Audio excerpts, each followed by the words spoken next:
Kolaborasi dengan Manado Magic Associate and Gaycraft Sulawesi Utara serta sponsorship lainnya, Lipo Plaza Manado secara resmi membuka event The Impossible Blind Riding. Andriani, Public Relation Lipo Plaza Manado menjelaskan pertunjukan ini merupakan public attraction pertama di Kota Manado karena itu kegiatan ini tentunya sangat menarik.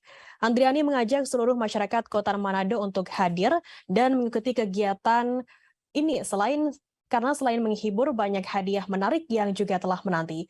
Diketahui event ini akan dihelat pada 28 hingga 30 Oktober, bertempat di Lipo Plaza, Manado. Dan berikut adalah acara-acaranya, yakni pada Jumat 28 Oktober akan digelar opening booth El Oltenan, kemudian dance performance, dan juga exotic pet show. Pada hari Sabtu 29 Oktober, yakni ada acara daftar ulang peserta lomba, kemudian special perform Manado Cosplay Community, Manado Got Talent, proses penjurian, kemudian magic performance, pengumuman pemenang lomba Manado Got Talent, kemudian dance performance by Nadia Asa, dan exotic pet show, sosialisasi dan edukasi.